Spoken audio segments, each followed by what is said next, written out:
So let's kind of get let's start rolling here. Yeah, let's get into some of these questions. Here we go. Q Kibbs right off the bat for Mailbag. I like that, by the way. Letting us know that's what it's for. Say you get you get to name 5 guys. I'm going Patterson, Tyree, Foskey, Hart, and Mayer. Also, wouldn't be shocked if Pine earns a C even if he doesn't win the job. You talking about captains? Yeah, I think captains. Were you guys talking about that at some? Oh, okay. Yeah. Okay, gotcha. We're predicting captains. I mean, for me, I would say some of them he's got right. Yeah, I would say Patterson for sure, right? Yeah. Well, Mayer. Yeah, I would say Mayer. Foskey makes a lot of sense. Those are like the 3 that popped off. Jason Adamiola's got to be on there. Agreed. Okay. I mean, because he's more of the vocal leader of the D line. Foskey's more of a I'm going to go show you how to prepare. You know, I'm going to go do it. He's not. I mean, you talk to anybody around the program, they're going to tell you especially the second half of the year, the vocal leader of the defensive line was Jason Adamiola. I mean, he was the guy. And there's some things that happened with other teammates where Jason kind of stepped in and said, that's not okay. And I think he's really earned a lot of respect from teammates as that kind of guy. I'd be a little surprised if Jason Adamiola is not a captain this year as well. And obviously, I think Avery Davis was already a captain. I don't think he's done anything to not continue being a captain. Yeah, to lose that. Yeah, like Tyree wouldn't be on there for me just because I don't want Chris worrying about that. For me, it's I just go play ball, right? Like you've got Avery Davis already. He's a captain. You'll have Mayer as a sort of a do as I do, kind of captain. Sure. Yeah, I like Cam Hart because I kind of like a captain that's got a little bit of swagger and he's Cam's got some swagger. Yep, absolutely. And I like that, but I think Bo Bauer's one. I was going to say Bo, and then maybe a little bit of a curveball potentially because won't be with the program for very long. Is Brandon Joseph, right? Like I would think, going to be in a leader role pretty quickly in the secondary with the experience he has. It would be interesting as a transfer to see how they operate with captainship. You know what I mean? Yeah. How quickly he can establish himself, and it depends on when they decide to name captains too. Yeah, right. I mean, are they going to wait? I would want him to focus because, I don't think they named Jack Cohn a captain, right? They did not. No. So to me, I just would want if he comes back in 2023, I'd say then you can be a captain because he was a team captain in Northwestern, right? I mean, to your point, Ryan. I mean, he was a team captain this last year at Northwestern. He's clearly got captain responsibilities. Like what I would say is like if they name like captains at the end of spring, I would not make him a captain. If he has earned that and his teammates view he should be that, then I would add a couple. So like to the question, if I had to name 5, he would not be in my 5. If like I'm the coach and I'm going to name 5 and then the team gets to vote for 2 more, it wouldn't then shock me if all of a sudden he is part of that conversation. Gotcha. That would be just for me where because I don't want him worried about that either. Like that's the whole thing is like, you're making a transition. Just, hey man, just go make plays. Right, exactly. Like, just go make plays. So worry about learning the playbook, learning your player, your teammates, coaches, all that. My 5 would be Patterson, Mayer, Avery Davis, Jason Adamiola, and I'd probably go Cam Hart. Yeah, I'd probably go Cam Hart because if I don't go Cam Hart, and Vince is not going to want to come hang out on the Super Bowl on Sunday, he's going to be so mad at me. And I bought his food for nothing. So I'm gonna have to go with Cam Hart on that one. Well, you had 3 offensive players, you had 1 defensive player, so I feel like you had to add a defensive player. Not to even, it doesn't have to be even, but like having 3 and 2, if you're naming 5, is better. But and I mean, I don't know who that 4th offensive guy would be. I mean, there's nobody else that I would. Nobody at wide receiver that I would put up. That because I'm not one of those people that believes you have to make your starting quarterback a captain. I don't. I mean, he's going to be a sophomore, true sophomore. Well, and beyond that, the quarterback already. Look, I don't care if you have a C on your chest or not. When you're in the huddle and the quarterback's talking, he's the captain of the huddle. You know what I mean? Like when the quarterback speaks, you listen whether he's got a C on his chest or not. And so I'm just not one of those. I'm not one of those that thinks like, hey, you have to.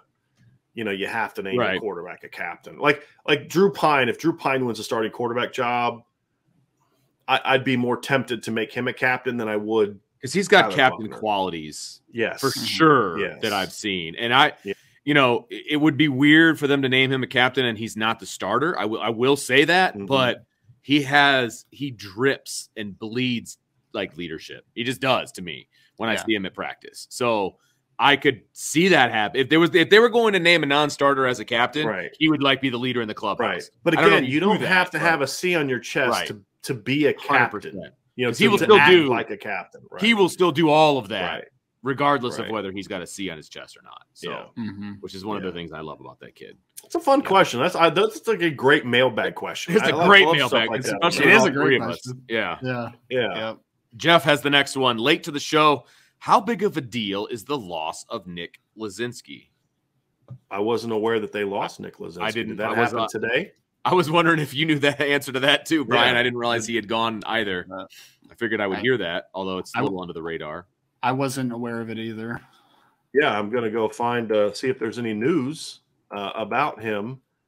Oh, so see, it just happened 5 minutes ago. Vanderbilt is set to hire Notre Dame defensive analyst Nick Lozinski as its new linebackers coach. So, yeah. I mean, it's good a for loss. Him. That's good for him, though. He deserves it. Yeah, I mean, beyond the loss for Notre Dame, this guy so deserves a position. Now, Clark Lee almost hired him a year ago. Right. He just didn't have it. Just didn't fit like the D-court. I think Jesse Minter was the linebackers coach, right, Ryan? Wasn't he? Yeah. Wasn't he the linebackers coach? I believe so. Yep. They promoted. I believe the guy they promoted is a secondary coach. The guy they were promoted. I believe this is accurate. Ryan, you can correct me if I'm wrong, but I believe that the guy that Vanderbilt promoted to replace Jesse Minter, who went to Michigan as their new D coordinator, I believe he was a DB coach. So there now was room for just a linebackers coach at Vanderbilt, which last year it just because that's the thing is about putting a staff together is you may have this linebacker coach that you love, and Clark Lee really liked Nick Lozinski, but the way the makeup of your staff of who your coordinator is going to be, it doesn't always work that way. Yeah, didn't fit. And so now it does. And so I'm happy for Nick. They're losing an analyst. I don't think analysts are needle movers in regards to if you lose one, all of a sudden you're going to stink unless it's like you've got Steve Sarkisian as an analyst, which I believe he was for like a very short period of time. But look, it's a loss. I like Nick a lot. Nick did a lot on the recruiting trail, but there's guys that are going to be able to there's going to be guys that they can replace him with. So I'm not even worried about the loss. I'm just happy for Nick. Yeah, 100%. I mean, real happy for Nick. He's really worked his butt off. He's going to be it won't shock me if he's back at Notre Dame someday as a position coach. Absolutely. And again, I think Marcus Freeman would have really liked to have had him on staff as a coach. I've been told Coach Freeman likes Nick a lot. It's just the makeup of your staff can sometimes make it hard to promote a guy like that. Like the reason that they promoted Chris O'Leary over Nick Lozinski last year, part of it was the position fit because Chris O'Leary is more of a natural safeties coach where Nick is more of a linebacker guy. And, that's kind of how it works out sometimes. It's unfortunate, but I'm happy as heck for Nick. So that's awesome. That's really good for him. Yeah. Steve D, this is obviously a question for our recruiter. Where do we stand with Avery Davis, the quarterback, Mays, Kansas? The articles in Wichita, Kansas newspaper suggest he's likely no longer considering Notre Dame. Go ahead, Ryan. No, go ahead. I was just going to say, I was just going to say that I was able to touch base with one of the coaches there, and it does seem like it's cooled a bit. Like it doesn't seem like there's been any movement in a good direction. I think part of that is what we've just been talking about with Dante Morse is kind of the guy, and everybody's just, I don't want to say on the back burner, but I think that it's clear what the tiers of. Well, okay, he started on the back burner a little bit as they're trying to take their move for Dante Moore, and that's just is what it is. Avery Johnson, I believe, is still a nice player, nice quarterback recruit, but as of right now, it seems like it's Dante Moore or nothing for the staff. That's scary. Now they're doing a good. Maybe not nothing, but Dante Moore first or nothing is in like the who they're pushing forward to take a commitment from is what Ryan means because they're actually doing a decent job of kind of building a who do we turn to if we don't get Dante kind of thing. And here's the thing about Avery. Avery's the kind of kid that if Notre Dame ramped things back up, they'd get right back in it with him, in my opinion. Sure. And so I do believe Dante's going to commit soon enough to where they're going to be able to do that, where they could go back in on Avery and say, hey, look, we love you and that kind of thing. But they're like the Marcus Stokes, I think is the name of the kid in Florida that they're talking to. Like they're actually doing a pretty decent job of having here's what happens if we miss on Dante. But right now, the Notre Dame staff doesn't think they're going to miss on Dante. I have been saying you got to admit, I've been saying for a while that Notre Dame is in a much better position with Dante Moore than people think.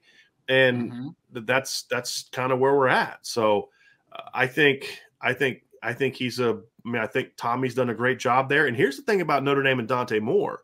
Marcus Freeman has yet to really ramp up his involvement with Dante, partly because he thinks Tommy's crushing it, right?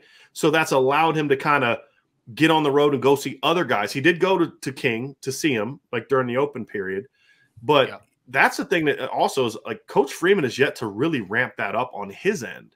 So Tommy's already put Notre Dame in position to where they're at worst like 1A, 1B with somebody. Contrary to recent articles saying that Notre Dame, that it's a Miami, Michigan State battle. Don't even get me started on that. But, Notre Dame's in a great position, and I've always felt that. But now it's about closing, right? And that's the deal. It's about closing. They've got to close because he is a game changer, in my opinion. Most important question of the day. These guys are coming hard. With Zacho is coming with the fire today. Okay. I mean, yes. The answer is yes. Let me read this, Vince. Let me read this so people on the pod. Yeah. Vince, would you wear a Michigan jersey for a week if it meant we signed Dante Moore? Now, for those who may be new, Vince hates Michigan with the burning fires of hell. Okay. So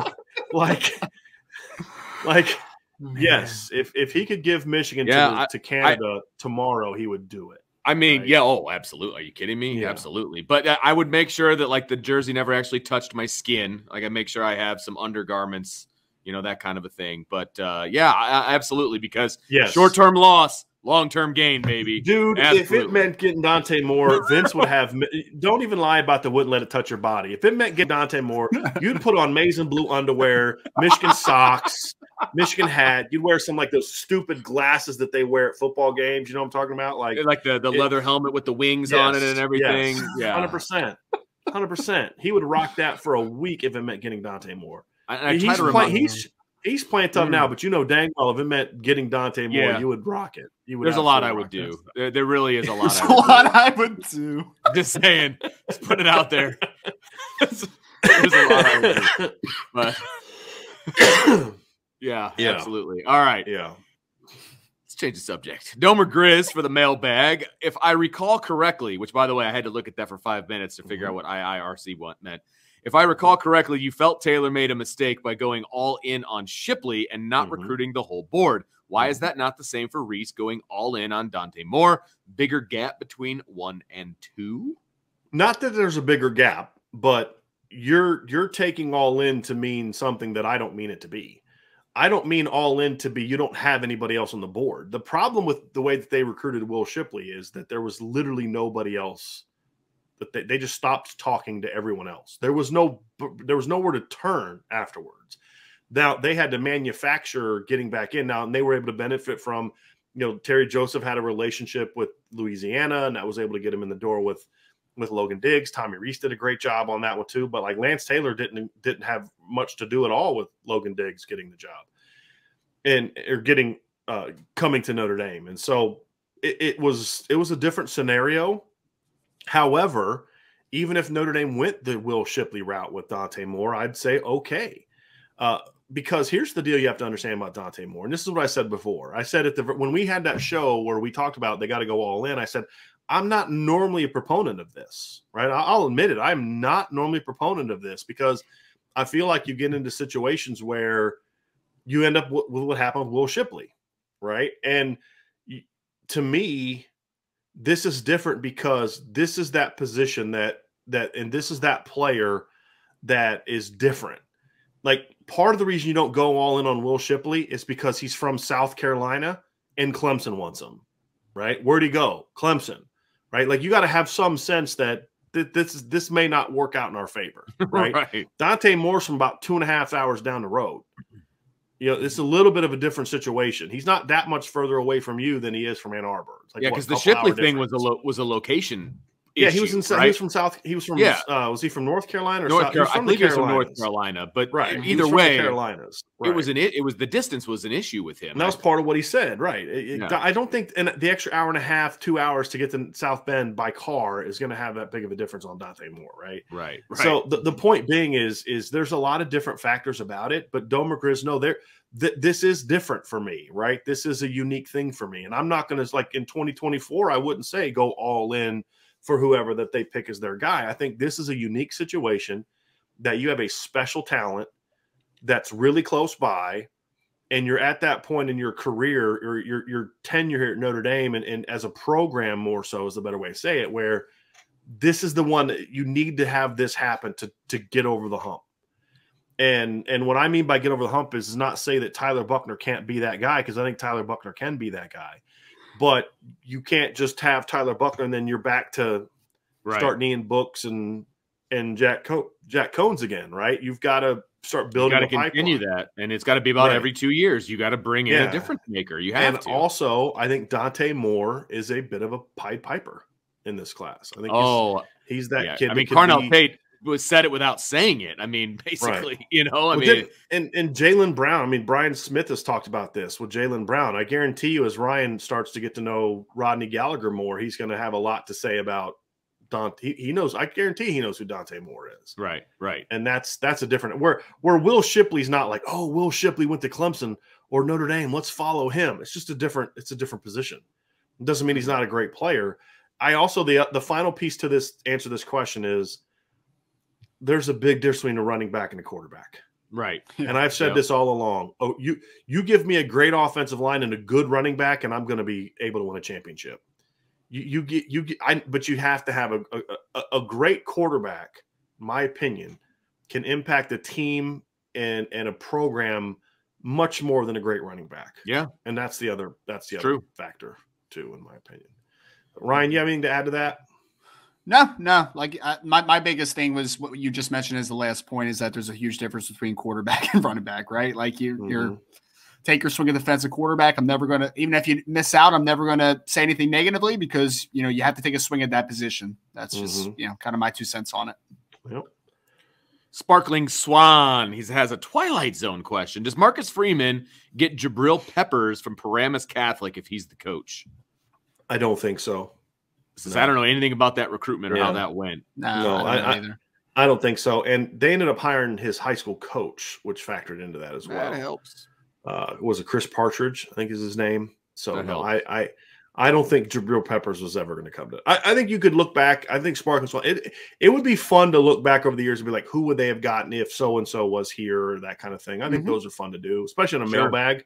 Oh yeah. But Jabril Peppers is not one that I would. Like, okay, here's one that I think they might have had a shot to get if he was here. Jason Onye.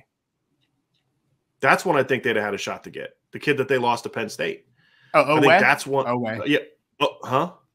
I said Onye. I'm thinking of the kid that they got last year. But yeah, Jason I was like, I'm pretty sure he's on the roster, but Jason I know, it's like you're like Jason Owe, the kid that went to Penn State. That was a first-round draft pick this past year. From Blair Academy. Yeah, because there's a lot of people thought they were going to get him for a while at Notre Dame, but just didn't work out. The coordinator it was Mike Elson by himself again, right? And as we've talked about that, you can't be that way. So that's a guy. I think that would be a fun endeavor to kind of have one of these days, just to kind of go through, like, who do we think they would have got if Marcus Freeman was here? But then the counter is like, well, Marcus Freeman wouldn't have been Marcus Freeman 5 years ago and 7 years ago when Jabril Peppers was coming out. He'd have been a guy that just got fired at Purdue.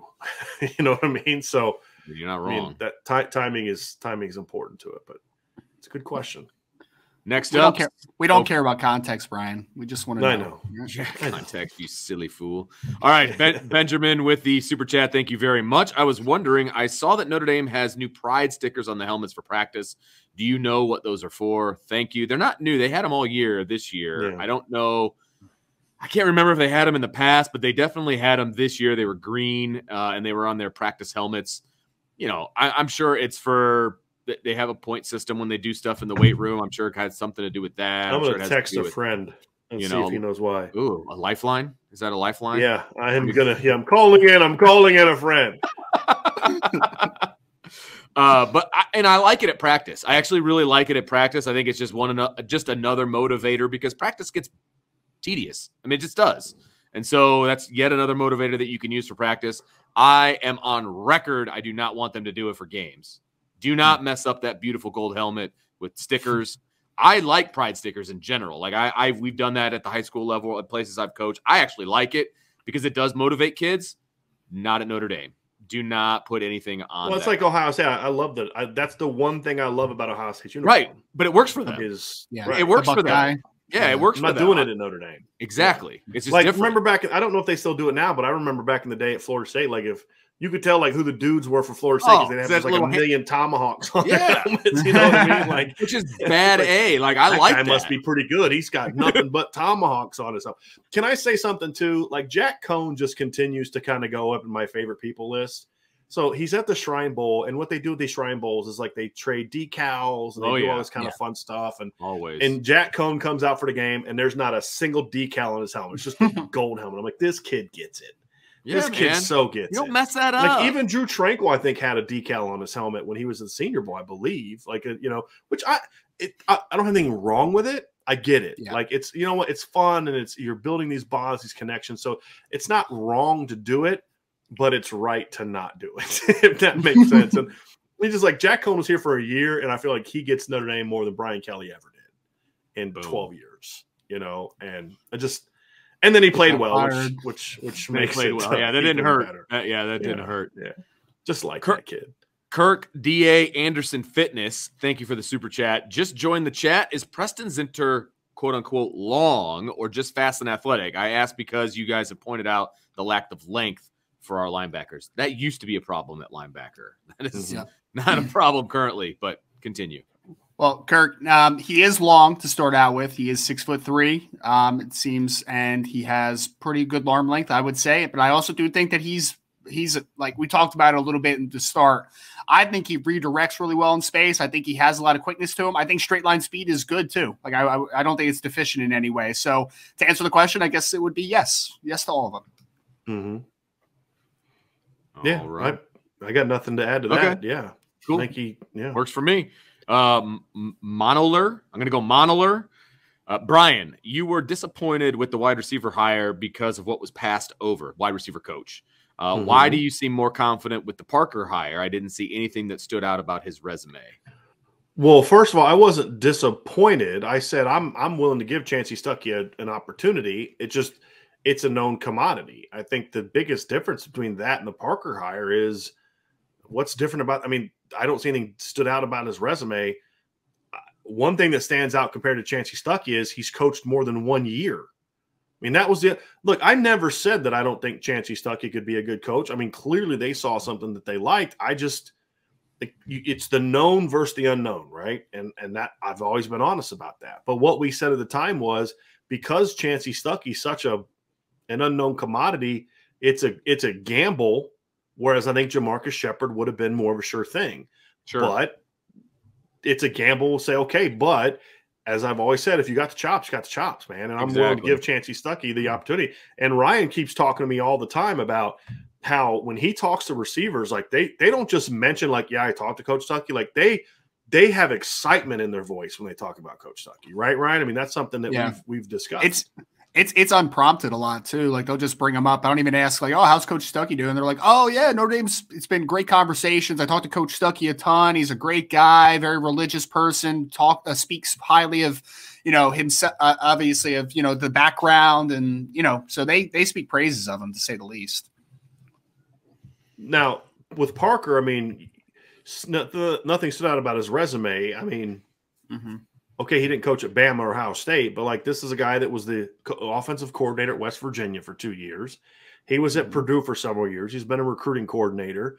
I believe he's coached special teams as well. This guy's been a coach for 10 years. And the biggest thing about his resume is he coached with Marcus Freeman for like 5 years. Right. So clearly Marcus Freeman has seen this guy day after day after day. On the job interview. On the recruiting trail. Right. Yeah. And he thought highly of him. So it's just more about it's a known commodity. Right. Exactly. And with Chancey Stuckey, my only issue with Chancey Stuckey was it's just the unknown. The guy's been a football coach for 1 year, but as I've said before, and I'll always stick to this, I don't care if you've been coaching for 1 year or 30 years. if you got the chops, you got the chops. And if you don't, it's like there are guys, it's like, how could that guy be coaching that long and still not be good? Because some people just don't have it. Experience doesn't fix everything. Yep. And a lack of experience doesn't guarantee a lack of success. So, it's very different resumes. A fair question. I appreciate the question, but it's just, to me, it's the known versus the unknown. I feel like I know at least what the bar is going to be for Jared Parker. Will he be a great tight ends coach, great recruiter? I don't know. We'll find that out. Right. But we may not find it out this year because the lead tight end is so stinking good. I mean, right. What's he going to do with those other guys? I think we can find out because we can see, okay, did Michael Mayer's game improve or not, right? Sure. And was he able to get the number 2 and number? I think right. George Takis leaving is going to give us a better opportunity to learn more about Jared Parker this year than we otherwise would have learned about him. But I agree with that. But that's the unknown. But I'm excited by what coach. I mean, because one thing I did say is, I'm pretty sure I said this, is no matter what, Chancey Stuckey's an upgrade from what they had before. The question is how big of an upgrade. Right. I think that's the question at this point in time. But so far, so good. So far, so good. And Ryan's talked a lot about he's seen a lot of Baylor film. Up until recently, he had seen a lot more Baylor film than I had, and had talked about how these guys were well coached this past year. So I'm excited to see what he can do. But it's still an unknown until we actually see him do it. Exactly. John A1, can you talk about the difference of getting young talent on the field because you must versus the talent being so good the kid is ready to play? Mailbag. It's a great question. I think the difference is it's like with anything. You don't ever want to have to do anything because you have to. Exactly. Right? You don't ever want to blitz because you have to. You don't ever want to have to pass because you have to. You don't ever want to have to play a freshman because you have to. You want to do those things because that's what's best for you. So I think the difference between getting young talent on the field because you must is it has a greater impact on what you do as an offense. So like if you're in a situation where, like 2007, right, is a perfect example. Notre Dame played a ton of freshmen and sophomores that year, not because they wanted to, it's because they had to. They had no other good options because of how bad Ty Willingham's last couple of recruiting classes were. Right. And so you have to play young guys. And so when you have to play young guys, we've talked about, like, I don't care if the guy can only run 4 routes. Put him on the field and let him run 4 or 5 routes, right? But that's in a situation where you're putting that young guy on the field for 10, 12 snaps a game to kind of get him some experience. If you have to put that guy on the field because you don't have anybody to turn to, you're going to have to live with the fact that when he's in the game for more volume, there's things you can't do schematically because of that player. Or, like in 2017 when Notre Dame had to play Kurt Hinish and Myron Tagovailoa-Amosa, you understand these guys are freshmen, they're undersized, they're going to get moved around a little bit. So you're going to have to make sure that when they're on the field, you're protecting them to a certain degree. So anytime you have to play a freshman, more often than not, there's dangers because that guy's either physically, mentally, or whatever the case, not ready to play. And sometimes you get lucky and a guy is, like Alizé Mack, in 2015. Alizé proved to be ready to play. They played him because they had to, but he also, played pretty well that season. Other times, like Michael Mayer, they didn't need to play Michael Mayer. He was just too good not to play, right? They didn't need to play Robert Hainsey. He was too good not to play. But then you get in a situation like with Clarence Lewis in 2020 where once Tariq Bracy kind of lost it, there was nowhere else to turn except the freshman class. Right. That's never where you want to be. And sometimes it works out, like this year with Joe Alt. I mean, he was the third option at left tackle, right? But it ended up working out fourth. It ended up working out great. You know what I mean? So it can work. Why wasn't he the second option? Yeah. You know what I mean? Right. So sometimes it can work, but that's not a situation that you want to put yourself in. It's just it's just not good. So yeah. All right, Josh Miller with the question: if you could have one member of the coaching staff locked in for 10 years, who would it be? That's easy. It's Marcus Freeman. Right. Okay, so let's okay. So that way we can kind of indulge the question a little bit. Absolutely. Let's then say, okay, Marcus Freeman's locked in for 10 years. He's the head coach, right? But what assistant would you want to say if that guy is guaranteed to be on the staff in 10 years? Who would you want that to be? I mean, I know what Vince wants to say. I know what I want to say, but I mean, he's going to be collecting AARP, and you know, I knew it. I knew you wanted to say Easton. So I will modify my answer, and I will say Chris Watt because he's not technically an assistant; That's a really he's an interesting analyst. one. But because I want he's a disciple. Well, he said what member of the coaching staff? That's technically part of the coaching staff, so that's fair. Then I'm going with Chris Watt. That's my answer. Fair. Okay. Yeah, I was going to go offensive line coach. I would like to just have obviously I wish that we were at the point where we knew who the defensive coordinator was for sure, so that might change my answer potentially. But it wouldn't. You don't think so? Nah. All right. We'll go by default. Harry Easton or Chris Watt. Sure. Let's do it. I'm gonna say Al Washington.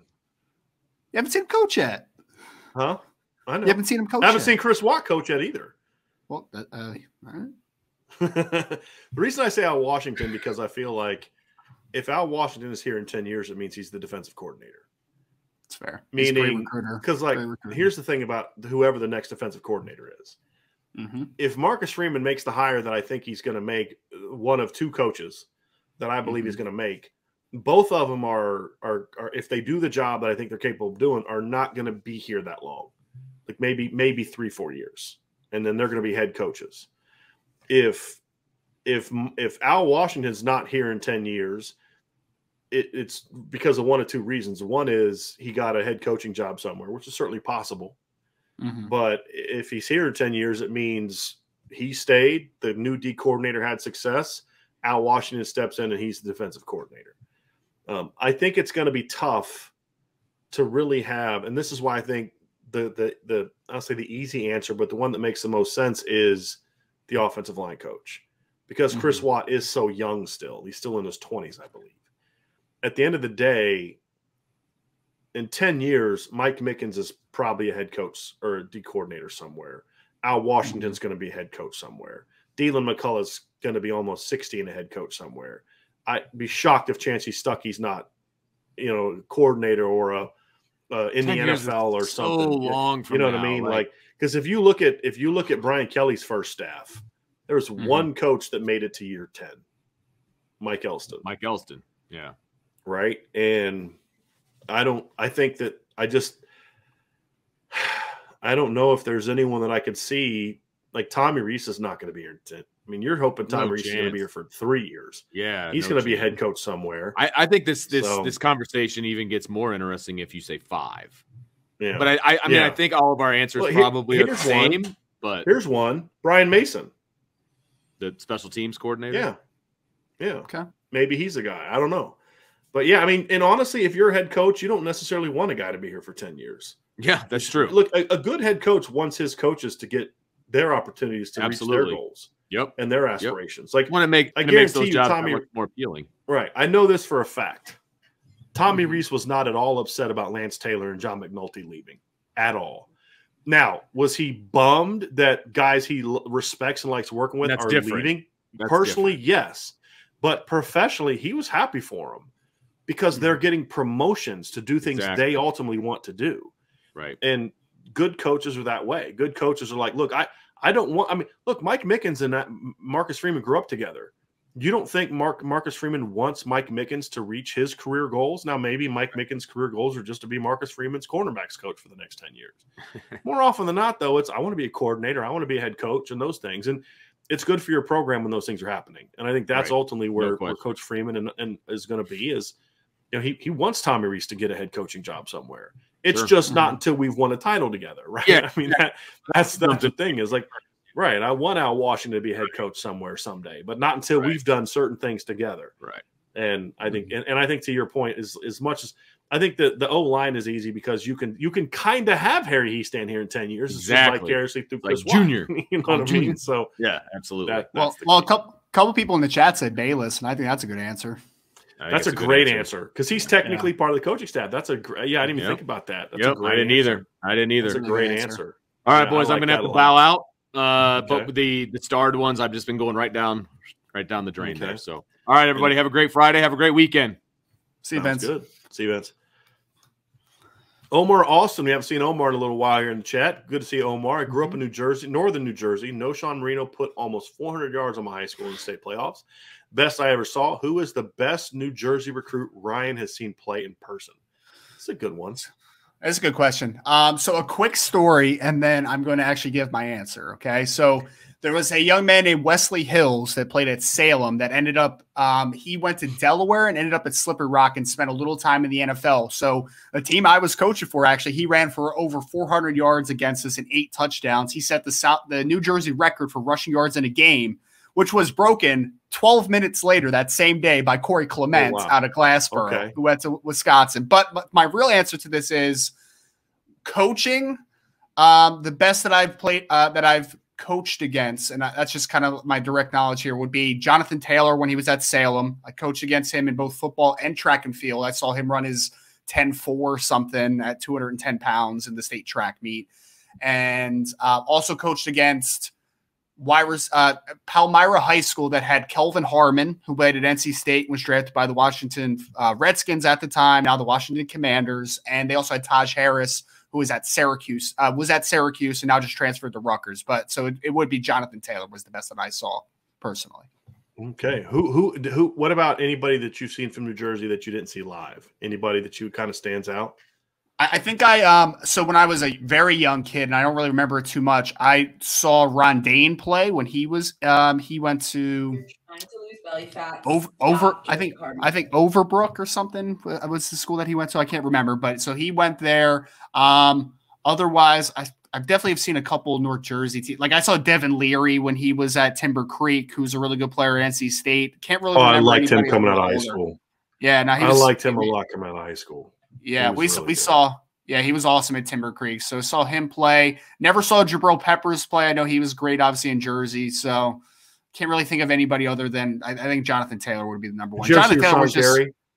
I did not see Rashawn Gary. I actually, Joe DeLeon, who I do the podcast with. He actually played against Rashawn Gary when he was in middle school. Apparently, nice. And he said it wasn't too much fun, but as you can imagine, I bet not. But yeah, I remember it was just so unfair for Jonathan Taylor because if you're familiar with New Jersey football, so they are a Group 1 program, which is the lowest of the low, and he was playing against Group 1 football players in the state of New Jersey, which was wasn't too fair to say the least. So. No, definitely not.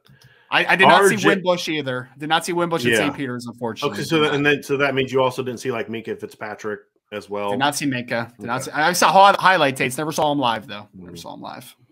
RJG Irving, Brian, knowing Coach Freeman's defensive philosophy, can you infer his likely offensive philosophy? I know Tommy Reese has the rudder, but Marcus Freeman is surely setting the course. I don't think Marcus Freeman is setting the course as much as people think, and I'm good with that. I think sometimes we get too wrapped up into, we need to run a spread or an air raid or whatever. I think Marcus Freeman has things that he wants from the offense. I want you to be dynamic. I want you to be explosive. I want you to be versatile. But how you get there, I don't care. That's why you hire people to do a job, right? Like, look, here's what we're going to be, right? I need you guys to score a lot of points. I need you to be explosive, and I need you to be dynamic. But I don't think he's saying, hey, we're going to be an 11 personnel team, and we're going to run zone and misdirection, and we're going to run this many play actions a game. I don't think he has an offensive philosophy in that regard. So to that really micro level, I think his desires on offense are more macro. You better recruit the best players in the country, and you've got to go out and score points. That's where we need to be. And when Tommy Reese's time comes to leave, hopefully for a head coaching job somewhere someday, which if he leaves for a head coaching job, that means he'll be here at least more than hopefully a year or two. But I don't think he's going to say, well, I got to go hire a guy that does exactly what Tommy Reese does. It's like, hey, look, let me hire someone that fits our program, that will be able to adapt to the players that we have, that will be able to do exactly what I tasked Tommy Reese with doing, which is score a lot of points and, build the offense around what our kids do best. I think that's a big, big thing for Marcus Freeman is that part right there, as it should be. So I don't think he necessarily has like you have to do this when it comes to offensive philosophy. Anything you'd like to add to that, Ryan? No, I was just going to say it from a head coaching perspective. I would think that the philosophy would be more of, like you said, recruiting. How do I build this program? That type of thing. And obviously, there was a push for, Tommy Reese to leave Notre Dame. So if you were able to obviously convince him to come back and stay a part of the program, a part of the new, transition, I would think that, you wouldn't want to multi-manage that too much, right? Like I'm sure that he has some trust in what Coach Reese's philosophy is offensively. And I would hope that that's a push towards, I'm here, but I trust the people under me to do the jobs that I'm hiring them for. Right. And that's kind of what changed for Brian Kelly the last 5-6 years. Is he finally just said defensively, I'm just going to go hire a really good coach and let him do the job. And that's when the defense started getting even better. Instead of because like the problem with Van Gorder was he decided we're going to run this type of defense, and let me go find a guy that can do that, and it was Van Gorder, as opposed to okay, we've got to have he when he hired Mike Elko, it was more of a macro thing. We've got to be fast and we've got to do this, and then you go out and hire a guy, and then he just let Mike Elko coach, and then he let Clark Lee coach, and he let Marcus Freeman coach, and then he focused on the offense.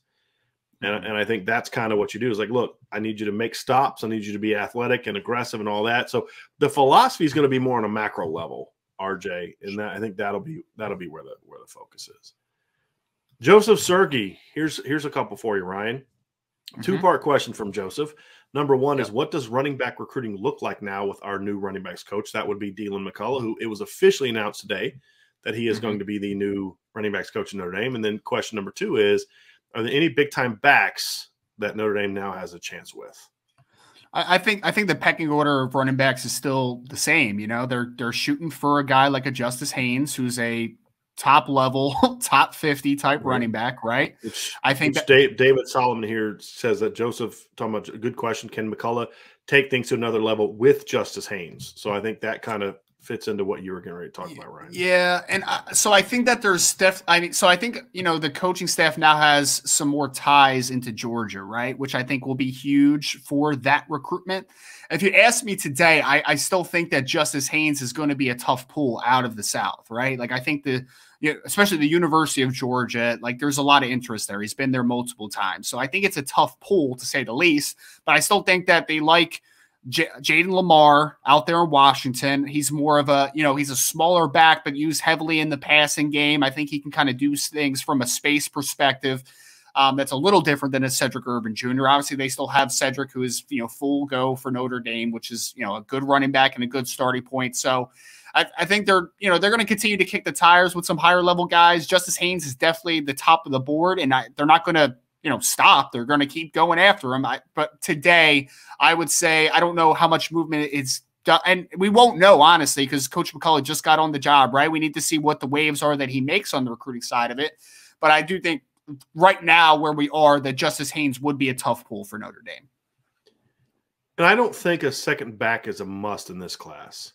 Right. I don't think they're going to take a second back just to take a second back. I think if they take a second back, it's because they lose someone from the current roster down the road, or B, it's just a kid like a Justice Haynes that they just view as too good to pass up. So I don't think it's a given that they're going to take a second back. I hope that they just kind of shoot for a guy that they think is really, really good. And if they don't get him, then move on to next year, because this isn't a great running back class, in my opinion, nationally. It's not. There's not a lot of guys that I've seen so far. I mean, there's some like Richard Young's really good, but it's not a great running back class. Yeah. I don't know if 24 is any better. I haven't had a chance to really dive into it, but I this isn't the year I'm reaching to take a second back, in my opinion. I'm really not. So, yeah, it's a good question, Joseph. I like that, but I think for Coach McCullough, I'm more looking to see how he impacts the 24 and 25 classes. I think is where we're going to see more of an impact. Truman Dumel asks, how big of a get is this for our defense and Notre Dame overall? So Truman joined the show late, Ryan. This is a question about Preston Zinter. Yeah. So like we talked about a little bit, I think that we both, and you can correct me if I'm you misspeaking here, Brian. I think we both think that he's a top 250 caliber player with upside to being more than that. It's a little bit of a projection because Notre Dame is did recruit him and the possibilities of playing Mike linebacker, but at his school, he has played a 3-4 outside linebacker spot where he's played in space a ton. He's rushed the quarterback on the line of scrimmage.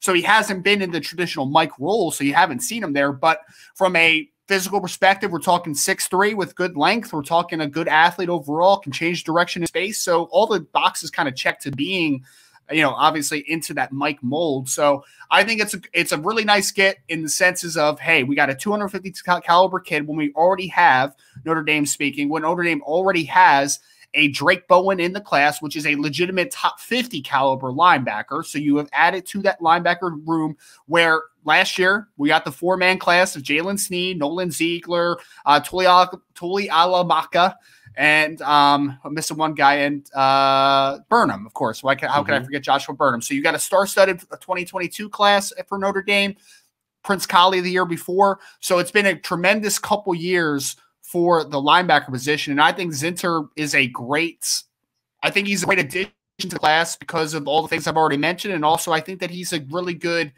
pairing with a Drake Bowen because I think they're very different football players. And I think that they can play together very well. All right, let's go to this next question here. With the rumors last month that App State tried to schedule a game with Notre Dame during the COVID season, what would be the odds of Notre Dame scheduling a home-and-home series with App State?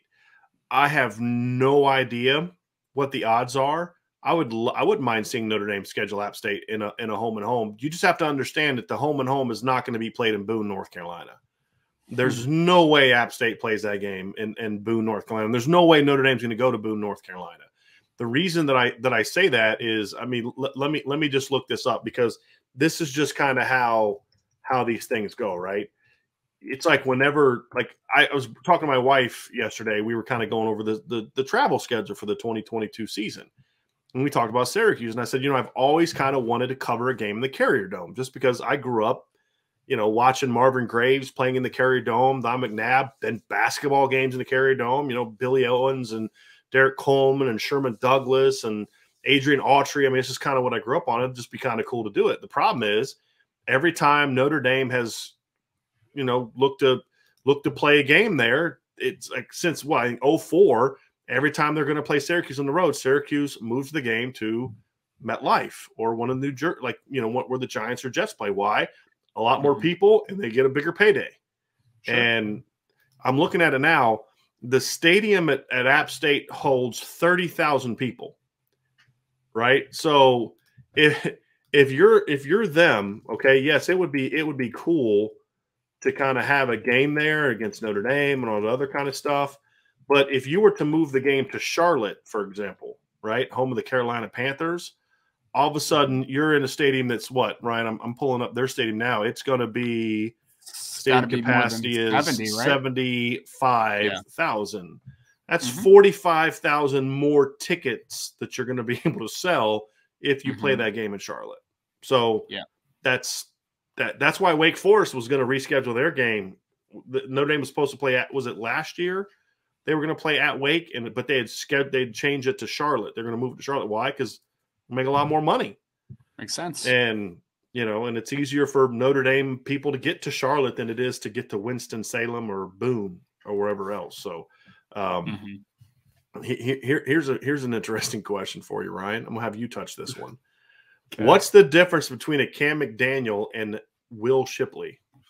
Talent. I'm sorry. That was a mean thing to say. Cam. I liked Cam, man, because he was a tough, no nonsense runner. He would get downhill and he was a dependable player. Will Shipley just has a much different gear, right? It's just a different talent level than a Cam McDaniel versus a Will Shipley. I mean, that's just as easy as I could say is that Shipley is just a different type of athlete than a Cam McDaniel. Yeah, just faster, more sudden, explosive, more dynamic. Yeah. I mean, the only thing that Cam McDaniel and Will Shipley have in common is height and skin color. That's it. Yeah, they're completely different players. Yeah. That's it. I mean, that's the only thing they have in common is they're both white. Will Shipley's a really, really talented, high-level football player. Cam was a great try-hard kid, and he had some ability. I mean, Cam could have gone to a North Texas, a Texas San Antonio, and been a 1,000-yard running back. I mean, he was a good football player, but Will Shipley's an excellent football player, in my opinion, and did some good things this year for Clemson despite playing behind a garbage offensive line. Yes. I mean, garbage offensive line. So he's going to be a good football player. He's going to be a really good football player. I love the chat, by the way. There's some great conversations going back and forth. So Tyler Bedwell, I would really like to see Notre Dame lock down the state of Indiana. It isn't a state that is loaded with talent, but the ones who are highly rated, they need to get. And Chris Ayers says, Tyler, I got killed for even bringing that up earlier. Chris, that's not what you brought up. You said Notre Dame needs to sign a bunch of kids from Central Indiana. No one has ever said if there's a great player from Indiana, don't get him. We've actually said the opposite. When there is a Notre Dame caliber player in Indiana, you have to get him. But you don't take a kid who's not a Notre Dame caliber kid because he's from Indiana. That's not what you do. Now, what I would say is if you have two kids that are sort of like depth players and one's from Oklahoma or Georgia and one's from Indiana, take the Indiana kid if we can get into school. But look, no one's ever said not to get the best players from the state of Indiana if they're Notre Dame caliber kids. Some years, there's not going to be any Notre Dame caliber kids from Indiana. So Notre Dame should just take a kid because he's from Indiana? No. And I don't think that's what Tyler's saying either. I think Tyler's saying is it's, when they're ones who are highly rated, they need to get. I would push back on that a little bit because I don't care where they're ranked. I care about their talent. I'll take Ashton Craig over Caden Curry any day of the week as a prospect when you project what they're going to be in college. Ashton Craig's a 3-star recruit. Caden Curry's a top 100 recruit. There's a reason Notre Dame didn't spend any time recruiting Caden Curry, or hardly any. And there's a reason they wanted Ashton Craig, because they're projecting to the next level. I don't care that Blake Fisher was highly ranked. It just so happened that his ranking matched his talent, right? Yeah. And so you go get him. Zach Martin wasn't super highly ranked when Notre Dame got him, right? Nick Martin wasn't very highly ranked when they got him. When there's a kid that is a Notre Dame caliber player in Indiana, you have to get him. But the reality is there's kids in Indiana that are high caliber players that they just can't get. Trust me, Notre Dame wanted David Bell. Just couldn't get him in school, right? Now, to the point is that we brought up George Karlaftis earlier. There's an Indiana kid, Ryan, that you and I talk about all the time. I shouldn't say you and I. You talk about him all the time. It's Jesse Bates. Yeah, right? True. I mean, he's a 3-star kid. He's a Fort Wayne, though. Like, you've got to identify that kid. You've got to get that kid, right? And so, yes, if there are Notre Dame caliber kids in Indiana, you have to see them, identify them, and land them. Well, I was going to say you don't take kids just because they're there. Right. Yeah. No, I was just going to say that you definitely have to identify, because I know Karlaftis always obviously had the Purdue ties, right? But when that, because he was a lot. Yeah, and he was a highly rated kid too. So it's just, I know that the staff just did not quite see him to what he is now, obviously. But you have to be able to identify the talent in the state for sure, and you have to pull those kids in, like the Blake Fishers, obviously, the Drake Bowens, and the George Karlaftis. Like, you got to get those kids to come to Notre Dame. Tyler Eifert, Zach Martins, Jalen Smiths, yes, of course. And Tyler Eifert was also not a highly ranked kid, but like you have to identify those kids. The funny thing is they weren't going to take him at first. Here's a funny story. They thought Jake Golick was better than Tyler Eifert in that same class. Oh, Golick, yeah. And so Tyler came to camp and was like, because he wanted to be at Notre Dame. Tyler Eifert wanted to be at Notre Dame. So he came to their summer camp and dominated. And that's why Notre Dame offered him a scholarship. They already had a commit from Jake Golick. So that was kind of funny because it was the same class. They wanted, I'm trying to remember, do you remember the kid from Michigan that ended up getting drafted by the Broncos? His last name started with an S. Goodness gracious. But he was a kid from Michigan, and that's who Notre Dame wanted in the 09 class. And they ended up not, they knew they weren't going to get him, and that's when they turned to Zach Martin. So two of the best kids in that class that Notre Dame got, they didn't originally want, right? So that kind of gets down to the whole, you've got to properly identify who the best players are. And they didn't do that all the time. Like they took John Turner. There's no reason you should have taken John Turner. That was just not a smart decision, in my opinion. Michael Schofield, that's who it was. They ended up playing offensive tackle? They wanted Michael Schofield over Zach Martin early on. And it wasn't until they realized they weren't going to get Schofield, he was going to go to Michigan, that they turned to Zach Martin. And that's how they got Zach Martin. So Schofield ended up being a good player too. So that's interesting. He wasn't Zach Martin. No, obviously not. Yes. Yeah. Here's a good one. John Rich asks your opinions. Can each of you name 3 players who had 3-star or lower grades entering ND who turned out to way outperform their ratings? I can do this. I just named one, Tyler Eifert. I'm going to stick with that one. I believe he was a 3-star kid, if I remember that. Will Fuller's the obvious one, right? He's the guy. Some had him as a 4-star or 3-star. Okay. Like now, Rivals had him in the top 200. But ESPN had here's the crazy thing.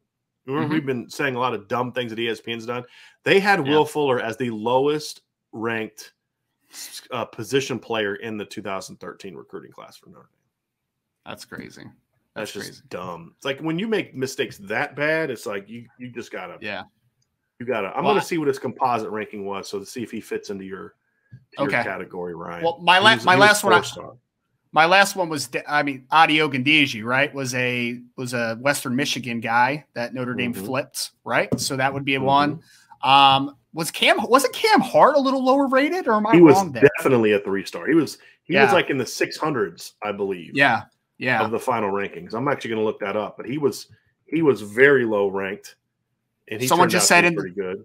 Someone said in the chat Julian Love, which is another one, right? Like, he ended up being a 4-star player. I mean, I think if we're going to talk about, and everybody knows kind of my opinion on him and different things like that, but if we're going to talk about a 3-star kid that outperformed his rating, you have to throw Ian Book into that conversation. True, in my opinion. Look, was he a great player? No, he was not a great player. But Ian Book got a lot. I mean, he got a lot more out of his career than people would have otherwise thought. I mean, how many kids are 3-star kids or 3-year starters at Notre Dame and go to the playoff twice? Right. I mean, I think if I'm being fair, I have to throw him into that conversation. Julian Love, I think, ended up being a composite 4-star player. And that's the thing that's so weird about this. Like some people he was a 3-star. So he was a 3-star. Because I believe Rivals had him as a 3-star, but 247 Sports had him as the 16th best player in the state of Illinois coming out of his his class. So I think Julian Love has. So I mean, the 3 obvious ones to me are those 3. But there's another guy that I want to bring up. Cam Hart was the number 644 player in the country coming out of his class. But there was another one. Because I know that one service had Jeremiah Wusu as a 3-star, but yes, overall, Jeremiah Wusu-Cormo was a 3-star recruit. He was the number 456 player in the country, and 247 Sports had him as a 3-star for sure. I think only ESPN's the only one that had him as a 4-star, but it was as an unranked 4-star. But that on the composite, he was the number 17 player in the state of Virginia coming out of high school. So Love, so think about that. Some of Notre Dame's best players of the last 10 years were 3-star recruits. And not that they were best for Notre Dame, but like they were all-American dudes. Yeah. Tyler Eifert, Julian Love, Jeremiah Wusu-Koramoah. I mean, it's kind of hard to argue. It's kind of hard to argue with those guys. You know what I mean? Like, it's impressive. And I guess your mind can go to like obviously the walk-ons that turned out to be something, right? Like Joe Schmidt and Chris Fink obviously were low-rated guys that ended up. Nick Martin was also a 3-star. He ended up being a 2nd-round draft pick. Mike McGlinchey ended up being a 4-star, but there were some people that had him as a 3-star. Seriously, like there were some people that ranked him as a 3-star recruit. Yeah, I remember just kind of following along in that class. I remember he was very lowly rated for a long time by most people. He bumped up at the end. Like I know 247 bumped him up late, and Scout had him in the top 200. But he was a 3-star for a lot of that recruitment, a lot of his recruitment. So there's a decent amount of guys that have been that, John, that have been 3-star players have turned out to be. I mean, if we were going to sit here and could keep talking about it, we could find more. I was thinking Drew Tranquil, but he was a 4-star. Drew was a top 300 player coming out of high school.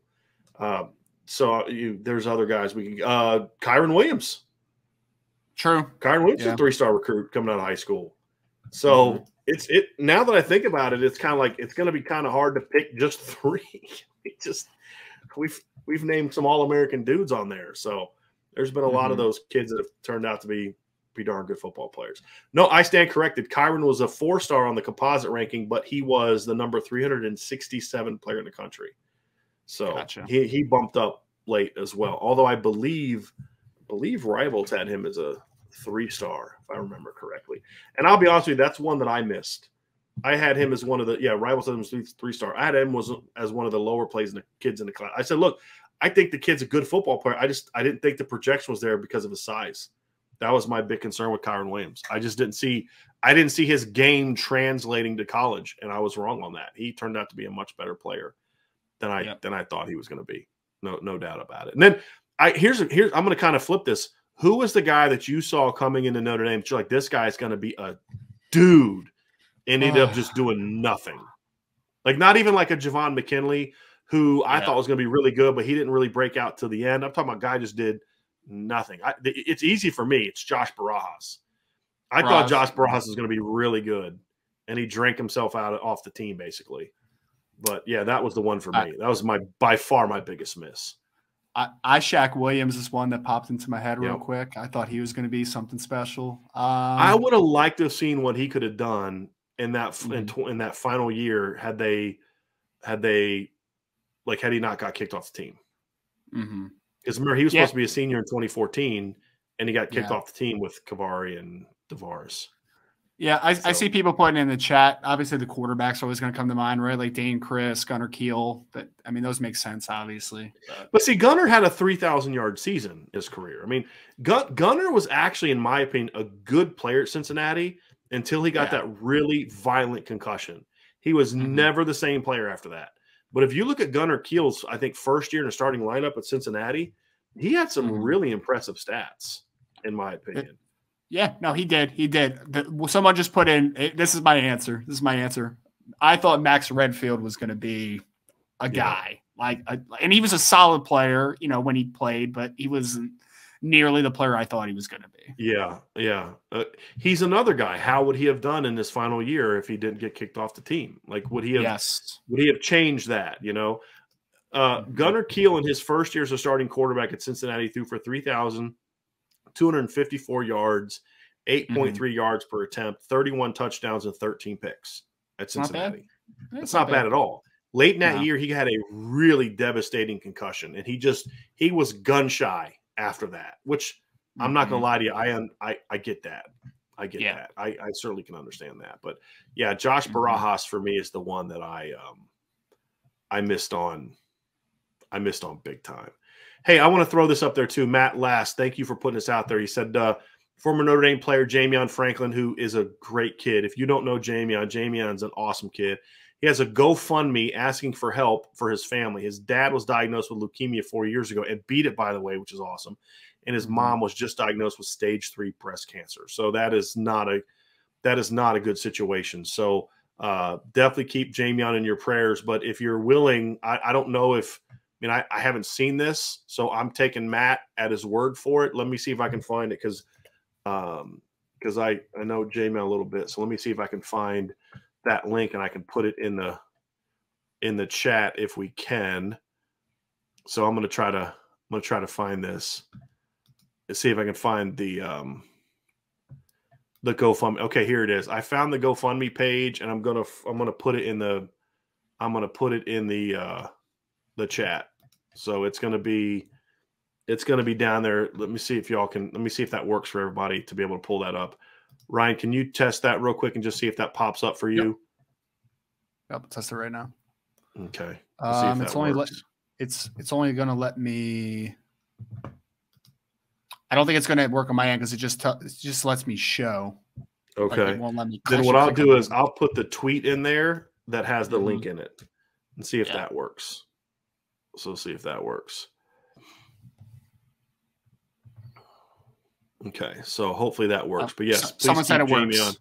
Yep. Yeah. So keep Jamie on your prayers, and if you're able to and able and willing, then obviously his family could use some help. But Jamion's a good kid. I don't know, obviously he transferred and all that, but I've been able to stay in touch with Jamion since he left Notre Dame, and he's a really, really good kid.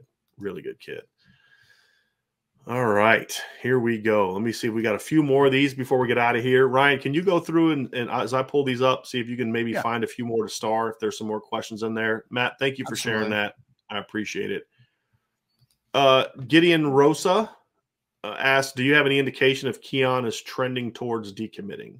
You want to go ahead and give your thoughts on that? It's I know it's obviously a huge talking point, but I think that Notre Dame is in the same spot that they were with Keon when he committed. I think that Keon is going to take some visits, but I don't have any reason to expect a decommitment. I think that Keon fits every piece of what makes someone successful at Notre Dame, so I'm not worried about that right now. All right, let's get down here. Domer Grizz. I love this question. I'm going to let you take this one, Ryan. Okay. All right. If a guy like Tom Brady wants to get into coaching, does he have to be a GA first? And it is common for such high-profile players to become coaches. So there's two parts to that. Let's take the second one first, because I think that's the easiest, about high-profile players becoming coaches, because the answer is no. They don't. No, not usually. They'll do things like Elway, getting into the ownership or the media side. Yeah. Right. Yeah. Right. So no, it's not very common. I think somebody after this put, like Deion Sanders is one, right? But I think Deion was even coaching high school ball, right, for a little bit before he took on Jackson State, if I remember correctly. Yeah. I think so. Yeah. So, and I mean, to go into the first part, if we can for a second, like you're never going to see Tom Brady as a GA. I can guarantee that you're never going to see him as a GA. He's not eligible. They've changed the rule to where it's like 7 years after. I mean, Tom Brady's like several decades out of being it, because what was happening, and I think it's a stupid rule, but you were getting all these former NFL players that were older and coming back and being GAs, and so they didn't like that, which for some stupid, like some of the arbitrary things the NCAA gets worked up about, like it's just so ignorant, but whatever. Yeah. If a guy's 35 and he's been out of college for 13 years and he's willing to take a job as a GA, why are we not letting that happen? Like, that's just so ignorant, but whatever. It's the NCAA, so what should we expect? So, I mean, to answer the question directly, right, like it's not common, obviously. If Tom Brady wanted to be a coach, though, I think a college football team would just give him a job without even any prior coaching experience, to be honest with you, because that's just where he is, right? NFL wise, I don't think an NFL team would hire him as a head, even though Josh McCown got an interview for an NFL head coaching position. So I guess anything's possible, but that would have been such a train wreck. When you first told me that, I think I was down in Arizona at the time and I almost ran off the road. I was like, no, they're not about to do that. Yeah. So well, now it's what's funny, Brian, is everybody was obviously had the backlash of, oh my God, you're interviewing Josh McCown. And then some people were so underwhelmed by the Lovie Smith thing that they're like, oh, you should have hired Josh McCown instead. Yeah. So yeah. That was not good. That was not good. Okay, let me get down here to this. And here we go. Somebody talking about the 3-star. I think this is about the 3-star thing. How about a guy named Tommy Reese? Never heard of him. I mean, you're going to put Tommy Reese in your conversation for the best 3 stars when we're talking about, we named 3 All-Americans and a 1st-round pick, a 2nd-round pick, a 4th-round pick, another 2nd-round pick, a 5th-round pick, Ian Book, 4th-round pick. You know what I mean? Like, not that the NFL is the end-all, be-all, but, I mean, I think I could say this. Tommy Reese got everything out of his ability at Notre Dame. Like, if you're going to look at it from that regards, like, did Tommy Reese as a 3-star get the most out of his ability at Notre Dame? I'd say absolutely. Absolutely he did. I mean, the guy was a multi-year starter and ended his career like 2nd or 3rd all time in just about every passing category as a 3-star, but he wasn't a great player. And I think that's the difference between even Ian Book. Why, now that I look at it, like Ian Book should be in the conversation, but if I'm picking these guys, I'm end up, as we worked through it, I'm not taking him because Eifert was a great player. Jeremiah Wusu-Koramoah was a great player. Julian Love was a great player. Not just did they get the most out of their ability, it was like Tommy Reese was a not real talented kid. He'll tell you that got the most out of his ability. I think Eifert, Love, and JOK were just late bloomers, like late developers. And Julian Love was just a miss, I think, by people. I had him as a 4-star coming out. I don't know why he wasn't. He should have been a 4-star. That was just a recruiting miss. But Eifert and JOK are that typical of, it's the ceiling, right? There's a reason Tyler Eifert didn't play as a freshman because he wasn't very big. He eventually grew into that frame. Same with Jeremiah Wusu-Koramoah. He didn't play as a freshman because he wasn't ready. Whereas a Jalen Smith comes in and he is ready right away. And a lot of times that can be a difference between a 3-star and a 5-star. And somebody said, I think Lewis Nix may have been too. Lewis Nix was not a 5-star recruit. He was a 4-star recruit. One service even had him in the top 100. So yeah, he was definitely a 4-star recruit. Okay, here we got a few more here. See here, Lewis Saban. Brian, in your opinion, who are those two coaches? That was about the D coordinator. R. Riley also said, I have a question, but doubt it will be answered off of YouTube chat. Who is Notre Dame's next DC? Who is in the running for the DC job? Is Minnesota DC in the running? So as far as I know, there are still 4 coaches that are being considered. That'd be Al Golden, Doug Belk, Joe Rossi from Minnesota, Doug Belk from Houston, and Tem Lakuba from Boston College. I believe the 2 most likely candidates, in my opinion, are Al Golden and Joe Rossi from Minnesota. And so I think ultimately the choice will come down to those 2. Which one it'll be, I don't know. I think the thing that I've kind of talked, Ryan, you and I have talked about this off the air. The thing I've said to you is a lot of people are assuming it's going to be Al Golden. Number one, Al Golden hasn't been formally offered the job, and it's not a given that he's going to take the job, right? So I think there's this assumption that they're just waiting on the Super Bowl to be over to name Al Golden as the coordinator. That may happen, but that's not what they're waiting on. Like there's other things at play here than just that. So. Right. You know, I think that there's a lot of assumptions that have been made about this D coordinator search that are incorrect. And yeah. So I want to say this. R. Riley said, I hope it's not Golden, only because he has not called plays for a while, and there will be some rust, and we have Ohio State. We need to be at our peak. It's fair. I will say this: the gap between when Al Golden called plays and arrived at Notre Dame would be much narrower than the time from when Clark Lee called plays before, because the answer to that is never. And Clark Lee never called plays before until he got it. I keep telling people, listen, is there some concern about, you know, a guy that doesn't call plays? Well, sure, there's some, but with spring ball and summer, that's worked out. If you got the ability, you got the ability, folks. And the thing about being assistant coach is you're involved in the process of putting a game plan together. And if you're on a good staff, you're involved in play calling.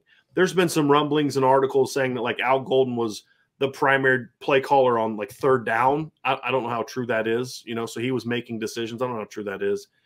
But if you got the chops, you got the chops. I mean, that's just the reality of it. I mean, I'm not as concerned about that, to be honest with you. So, yeah. So here's an interesting one, Ryan. See if you have an opinion on this or not. Toe Jam 1992 says, how badly does Zinter committing to Notre Dame reflect on Harbaugh and the Michigan Skunk Bears, considering Zinter's brother plays there and included himself in the commitment press conference? So I want to remind you first, before Ryan gives his opinion, to touch on the last part. Ryan made this clear at the beginning that the brother being at Michigan was not going to play a factor. Preston was going to, you know, and this is more often than not the case, even when brothers go together. Barring them being twins, like Julian Love didn't come to Notre Dame because Romeo did. This is where he wanted to be. Just, you know, like it ended up being the same decision, but it wasn't because of Romeo. The only 2 times I can remember brothers picking the same school because they wanted to play together was the Adamiolas, obviously, and then the other one was the Martins. Yeah. So, you know, like the Golics. But it's not because they wanted to play together. They wanted to play with their dad and their uncles, and the whole family played. But anyway, so the rest of the question, Ryan, if you want to address this, because I have an opinion on this as well, but I want you to go ahead and give you a shot. I mean, my first thought is like Brian said, right? Like it wasn't, you know, this is directly from his coach too. Like Michigan never had like an inside track. This wasn't on Preston's mind that like he wanted to follow his brother to Michigan. Is it a reflection negatively? I mean, I would say no. I don't think it's a reflection negatively per se, because you don't know what the state of the Michigan recruiting as far as like how hard they were pushing. You don't know their perspective on where they valued him, what position they valued him at. Like there's just a lot of layers to the Michigan side of it. So I wouldn't say that it's I don't think it's a negative reflection per se. I just think it's a young man that had his ideals and what he considered to be the forefront of what's important to him. And I think Notre Dame just made more sense to him. Yeah, you nailed it. Yeah, I don't think this reflects negatively on Michigan. I think this, because again, as we said earlier, if Notre Dame would have opened the door to Zinter and taken his commitment, he wanted to commit to Notre Dame. they wouldn't take his commitment, which looking back, hindsight 2020 was not a great idea. Yeah. Scott McDonald with the question: can Notre Dame coaches' kids go for free if they qualify academically since they work for the school? More specifically, Dealin's kids or they need a scholarship.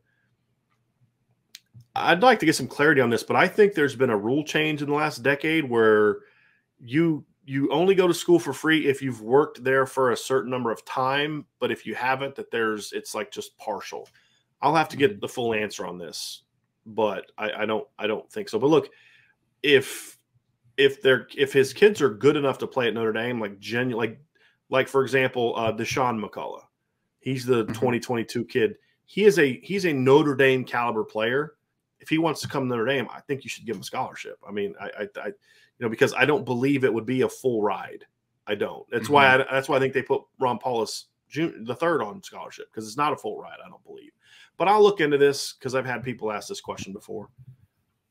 Here we go. Rob Thidoff, thank you for this question. Rob, your thoughts on Notre Dame end zone facelift? I'm thinking painting the end zones gold with green shamrocks with years of winning the national titles within those shamrocks. Brian, what do you think of his idea? And then what do you think about changing the end zone? Because I have a strong opinion on this. Notre Dame just strikes me as a very traditionalist school, right? Like, I honestly don't want to change much. We talked about, the Golden Dome, right? Like, we don't want to cover that up with any, any crazy decals or anything. So, I mean, the Shamrock with representing national titles is interesting. It's different, to say the least. But I think I'm just a traditionalist, especially with the school Notre Dame, the tradition they have.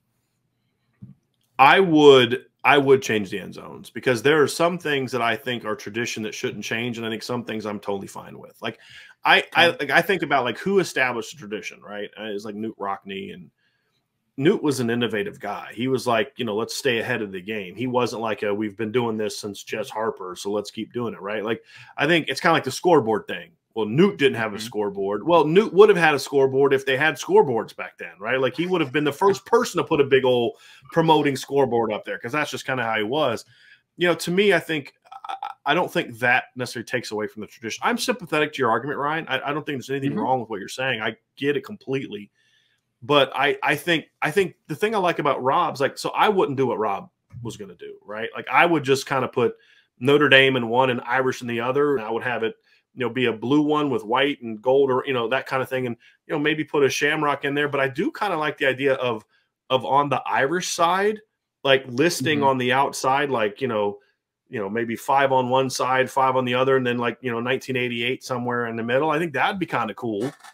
But not, because then that would kind of be implementing the tradition a little bit. But I would love to see Notre Dame get it. I mean, because look, traditionally they never had an interlocking ND at midfield either. Right. So it's like, it's fair. I get why they have the lines, but to me, like that I'd be fine.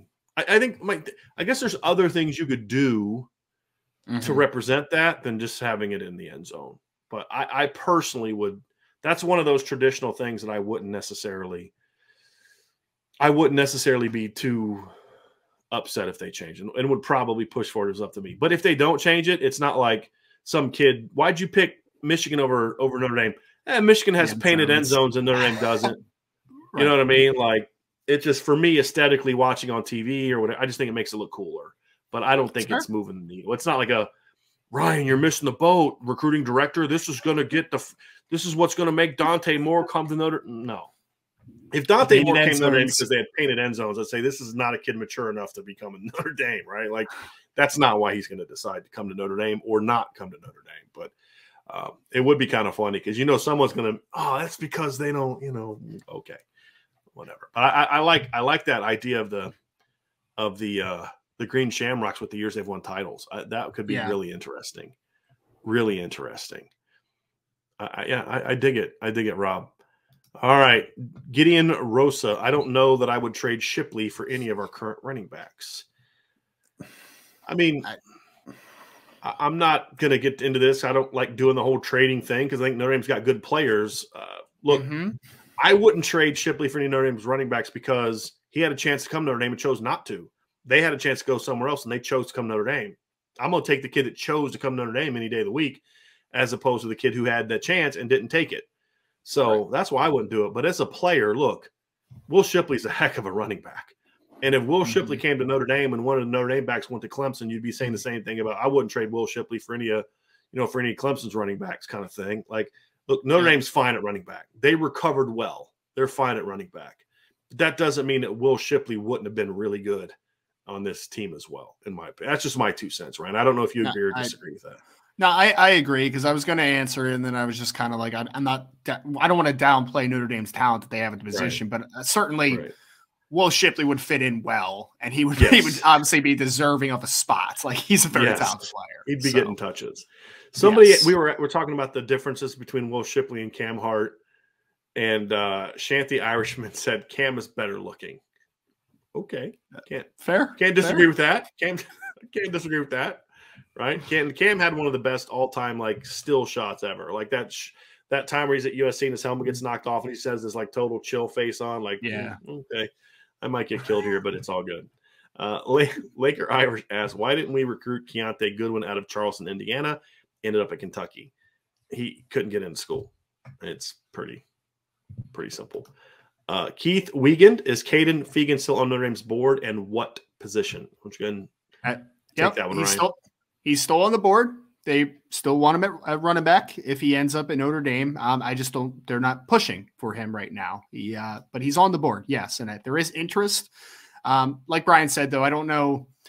I feel like with Cedric Irvin Jr. already in the class, they're taking a shot at the big fish right now. And I don't know if I don't think Caden Fegan's the guy that they definitely want in the class necessarily. They're shooting for guys like Justice Haynes right now. Yeah, I think that they like Caden. I think they're doing a good job of keeping him on the board, but I think you're right, Ryan. I don't think he's a guy that they're pushing for right now. Yeah. All right. Next in line, we have a super chat from Mike Huff. Mike says, this is the classic kid. He's talking about Preston Zinter. This is the classic kid who starts at Mike over all these superstar kids. I love this pickup. Yeah, and look, this isn't like a 3-star kid that like they're beating out. No. Like, oh, wow, they beat Rutgers or BC for this kid, right? Like, this kid had offers from Michigan, Penn State.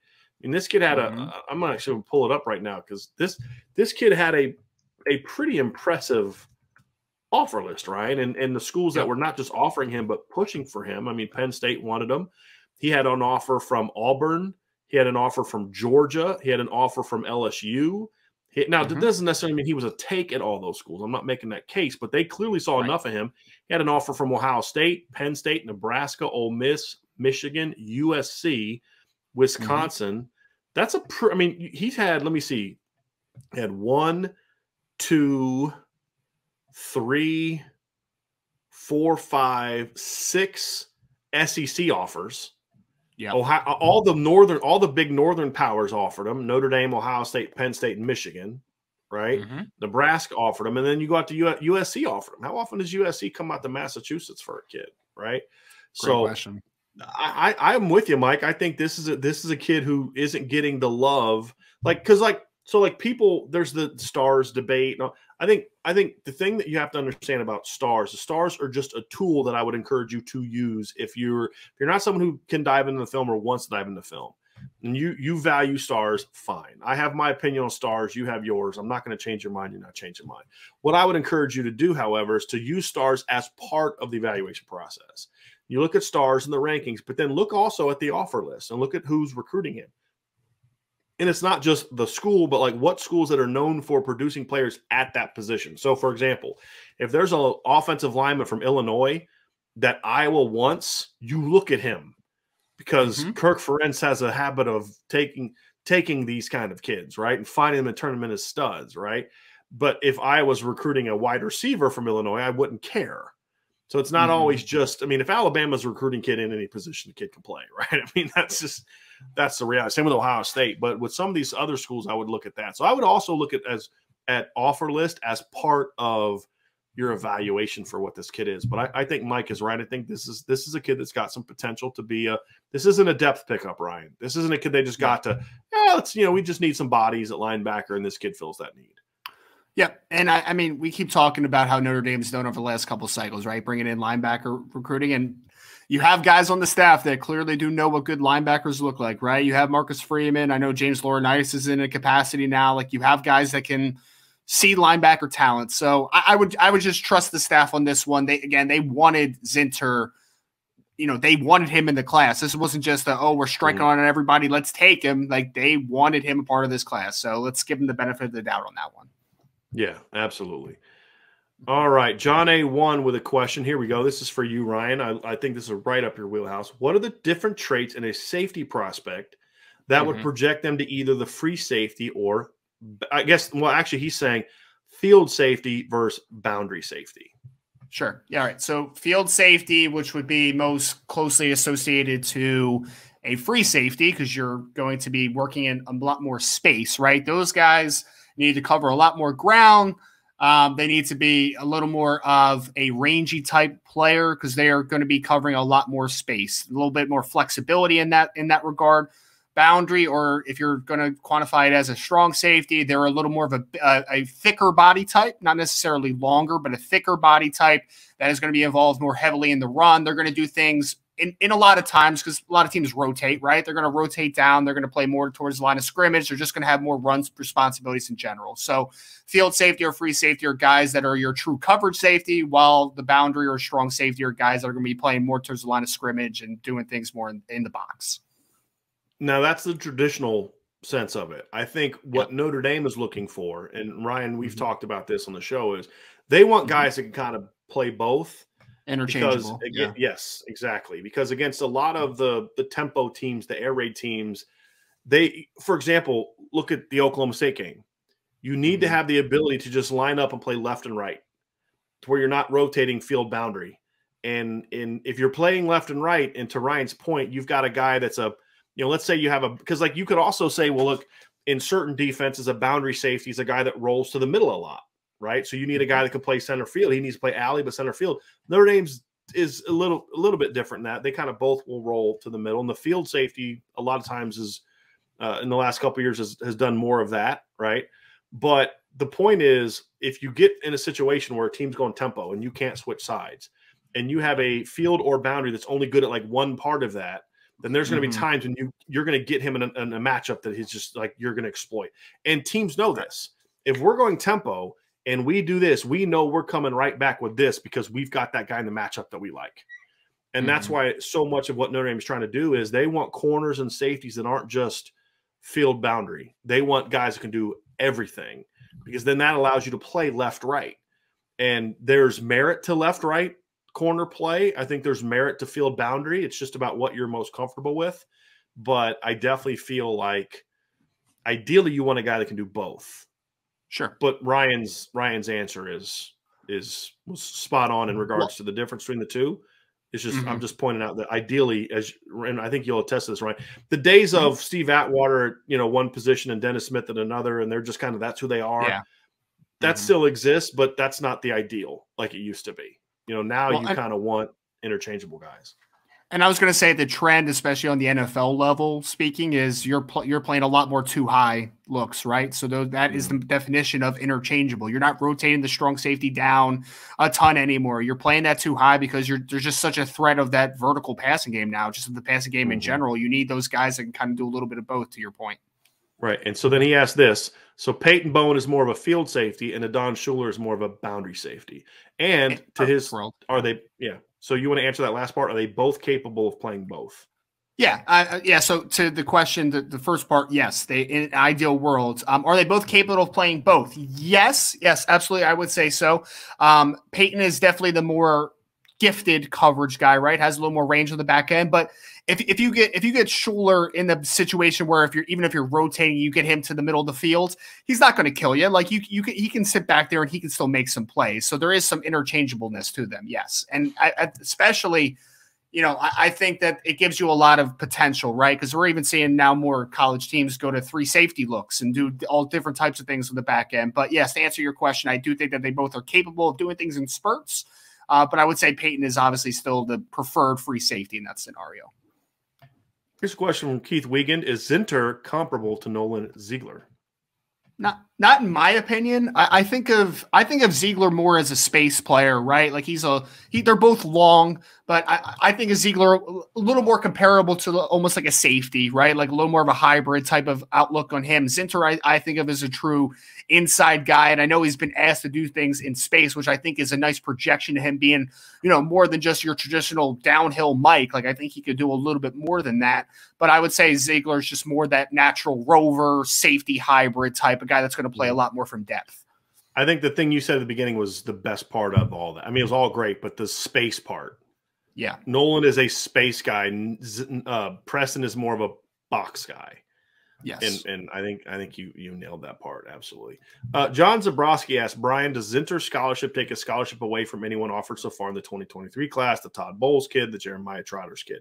I will say yes. Phil Picciotti, I don't think is a take anymore because of this. I would assume that Jeremiah Trotter is no longer going to be a guy they push for because I see Josiah because Trotter. I see him as a more of a Mike. But again, Notre Dame views Zinter as potentially being a will. So if there was a Mike that they thought was just a stud, if Anthony Hill wants to come and you view him as a Mike, you're taking Anthony Hill, right? But I think some of the other guys that are more on Zinter's level, I personally think Zinter's a better prospect than Josiah Trotter. I do. And we broke down the Picciotti thing earlier. Todd Bowles' son is not a Mike, in my opinion. Like not a traditional Mike anyway. He's more of a will. I would even say maybe even a rover will type of guy. Definitely has a rover body type. He might be more of a will in how he plays, but it does not. It's Troy, correct? Isn't it Troy? Troy Bowles, yep. Right. It doesn't affect him. It doesn't affect Anthony Hill. It doesn't affect Jaden Osbury. It doesn't affect guys like that. Not just because they're highly ranked. It's just part of it. But also, a lot of those guys can play will, and that's part of it. Because again, Drake Bowen can play rover. So you're not turning down one of the dudes. I just don't think Picciotti fits that mold. I don't think Trotter fits that mold. There's a couple other linebackers on the board that you say, this guy's probably not going to be in the class now because they took Zinter.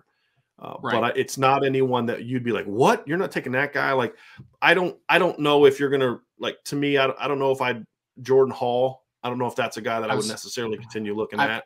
Right. Yeah, I was going to say Jordan Hall is another example. Like those guys are true Mikes, I don't want to, I will say like they're Mike only type of players, right? Like they're not, there's no interchangeableness to them. Right. The staff views Preston Zinter as a Mike, but also can play will. You're going to need guys that can kind of do a little bit of both and how it's kind of moving. Right. It doesn't impact. I'll just go down the list. It doesn't impact Jaden Osbury. It doesn't impact Troy Bowles. It doesn't impact Nicholas Harbor. It doesn't impact Anthony Hill. It doesn't impact Samuel Mpemba. And it doesn't impact, I would say, if Tamir Robinson checks out medically in the next several months, it wouldn't impact him. But I think he's kind of on the back burner now as they kind of see. He had a really bad knee injury in October. And I think that's kind of raised some red flags. So I don't know if he's a guy they're pushing as hard for now as they were a few months ago. Because they really liked him a lot. It's just, when you're recruiting some really good players, that's the kind of thing that can kind of cause you to fall on the back burner with those guys. So and now the thing too about Zinter too is because we just took some guys off the board. Trey Edwards was a kid that was on the board for a while, although this current staff wasn't really pushing hard for him. That's the kid out in California. He's not even. I mean, if there was any thought of going after him before, you're not now. But what this also does, because there's some guys off the board, that means Marcus Freeman and whoever becomes the linebackers coach can now start looking at, okay, we've narrowed our board, so we're going to spending a whole lot more attention on this smaller group of players, which I don't think that hurts at all. Truman DeMel asks, Ryan, how big is it for the running back room to have Dylan McCullough and also the fact he turned down the New York Giants? Well, I mean, we talked a little bit about the Giants layer to it, right? It's obviously he wants to be in Notre Dame, which is fantastic.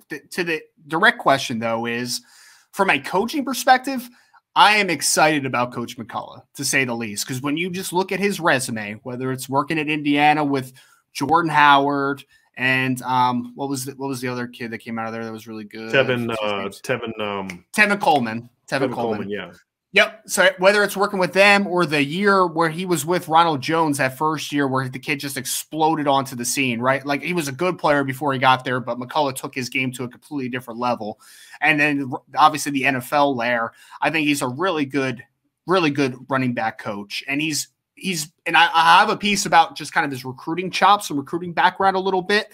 And I will say he's regarded as a good recruiter. There is obviously some things where it's like, you're recruiting at Indiana, right? Like there's just some kids that you're not going to be able to attract, but he has a good reputation as a recruiter. But the most thing that I'm really excited about is the fact that he has a great track record with developing running backs. He has done that at a high level, to say the least. And he spent some time at the next level. He's got a Super Bowl ring as well, which won't hurt the recruiting facets of everything as well.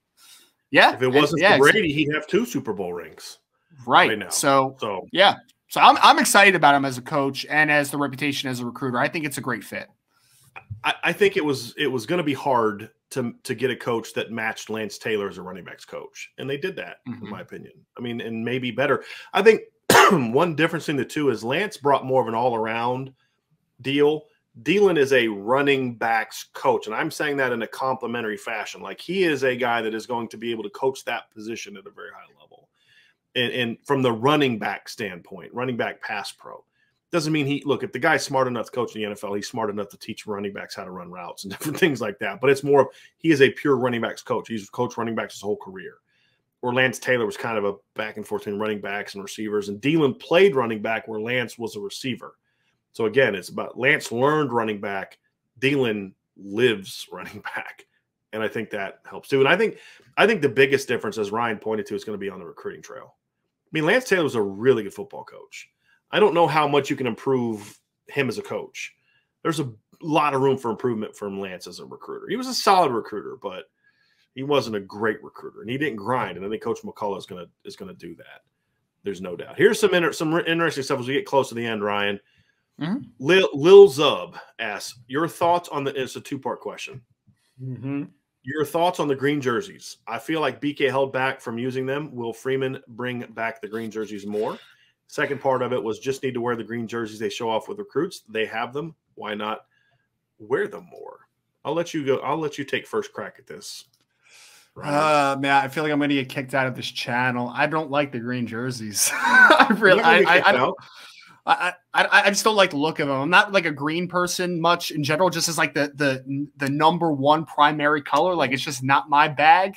I do think I like that they pop, if they once in a blue moon for sure, for just kind of the effect of it, but I wouldn't say more. Like I think it's enough green. And I know there's a lot of people that really love those green jerseys, just not my style, I guess.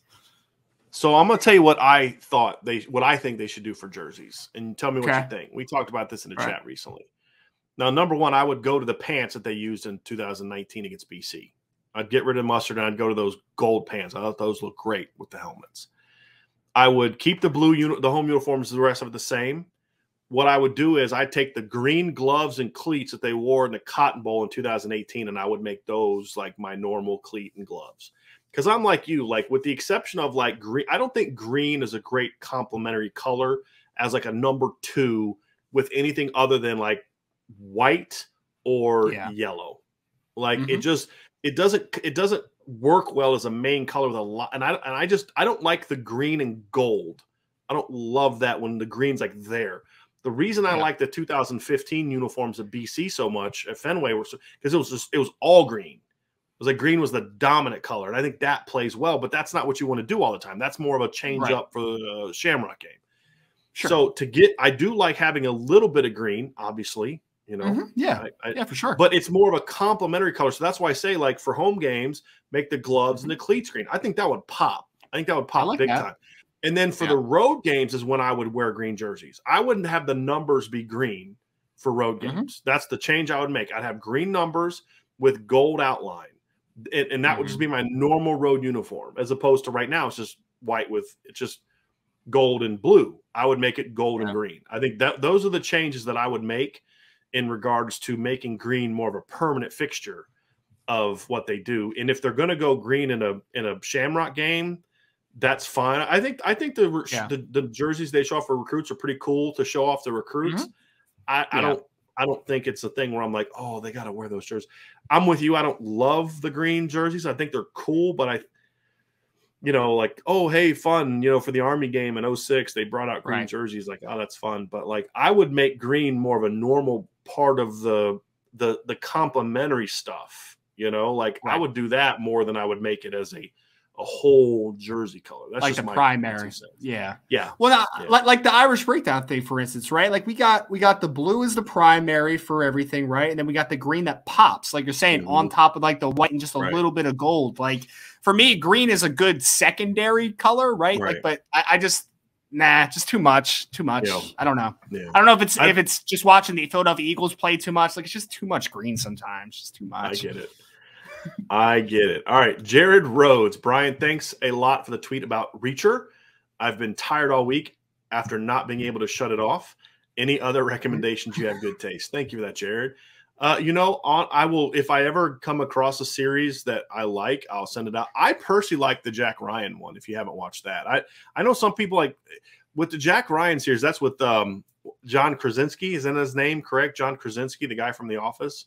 Yes. I didn't think I was going to like it because I think he's funny, right? The only thing I've ever really seen him in, like I haven't seen 13 Hours yet. The only thing I've ever seen him in is like comedy. So I saw him in The Office, and then he was in It's Complicated, which I think is a hilarious movie. You ever seen that, Ryan? With Meryl Streep and Alec Baldwin? I haven't. He was also in the was A Quiet Place, right? I never saw those. Yeah, with his wife.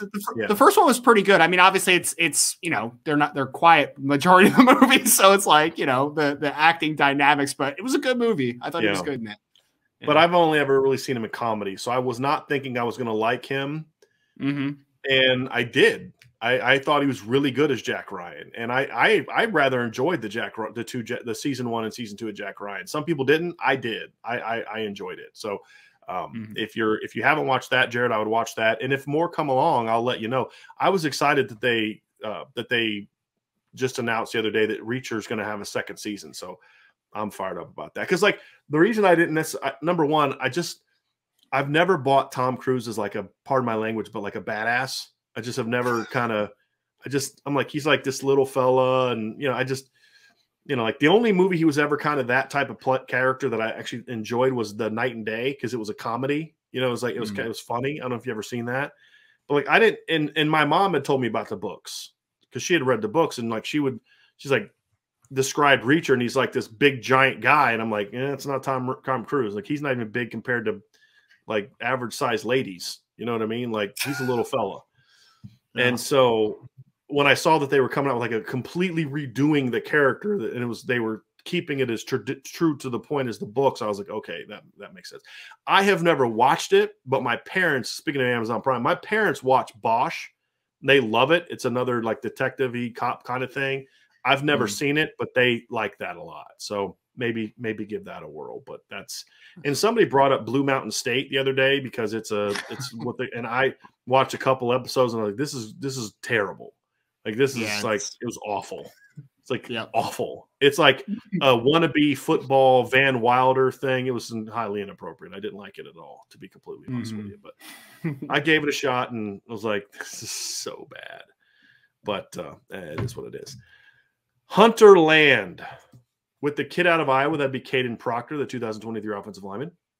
Putting Notre Dame in his top list. Is Notre Dame still wanting him? You guys haven't mentioned him in a while.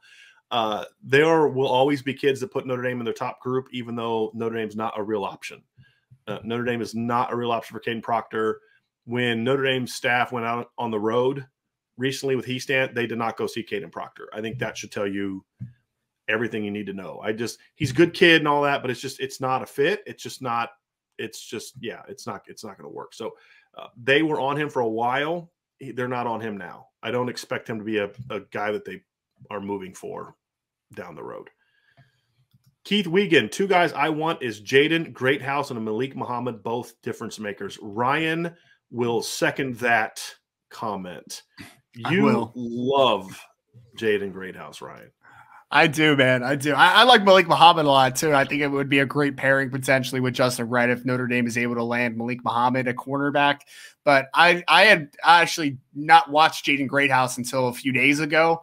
And, man, he might be my favorite wide receiver I've watched so far in the 2023 cycle. The kid is incredibly nuanced for a 2023 kid. Like releases, route running, physicality. There's a lot to like about Jaden, and he's also listed at like 6'2", 215, 220, somewhere in that ballpark. So he's a big body who runs good routes, and his release package is really nice too. He gets off the line of scrimmage and he mixes things up, and he's just a very advanced wide receiver, and I really do like Jaden a lot.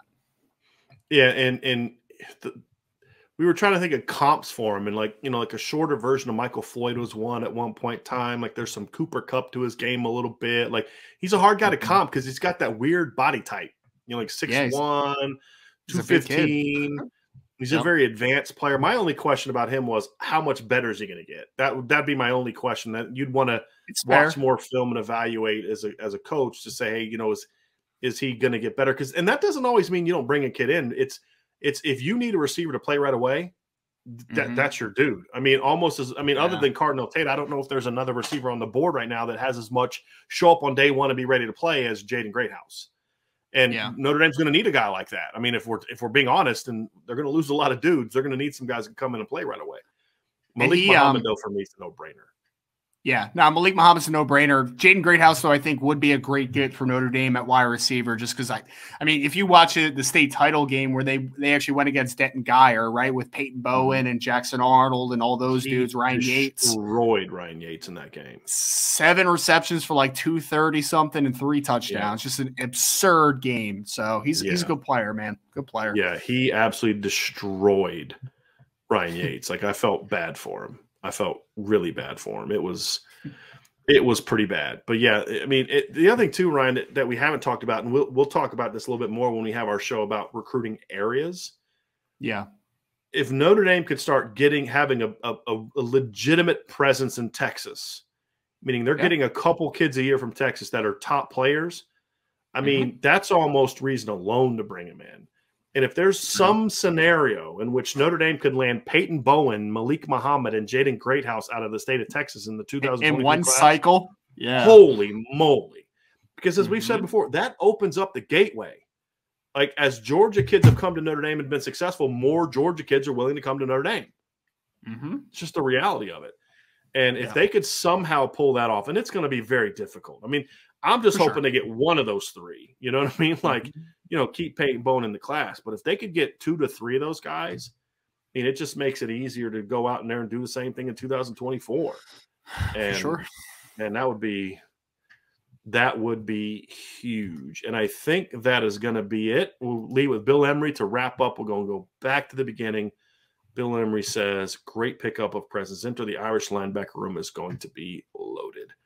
It absolutely is. It absolutely is. So that's going to do it for today's show. Hit the like button, hit the subscribe button, hit the notification button, share. We are going to have a show tomorrow at 12:30. Sean Davis and I are going to get together, and we're going to have a discussion. We're going to kind of Lucky Lefty podcast brought up something the other day that Sean asked me about, and it's does Notre Dame have a star problem? And it kind of revolves around rankings. And so I have a very strong opinion on that. Absolutely do. And so we're going to have a show tomorrow. Probably around 1 o'clock is probably when we'll do it. So that's why you need to hit the notification bell so you know when we go it. We're going to have several different recruiting shows. Ryan, Sean, and I had a chat the other day kind of looking at our podcast schedule. We have some really fun recruiting stuff that we're going to do here over the next week or two. So definitely want to check that out. That's why you need to hit the like, and especially why you need to subscribe, and even more so why you hit the notification bell so you know when we're going to do shows. And as my man Mace AK says, join the message board. $4.99 a month or $49.99 for a year. They have all the intel that we get, tons of great Notre Dame discussion. And so you want to check that out at boards@irishbreakdown.com. So thank you for joining us on this /commitment/mailbag podcast. It was a lot of fun. Everybody, thank you all for being with us. Ryan, thank you for joining us. And of course, I'm glad that Vince was on the show with us. It was a lot of fun. And thank you all for joining us on the Irish Breakdown podcast.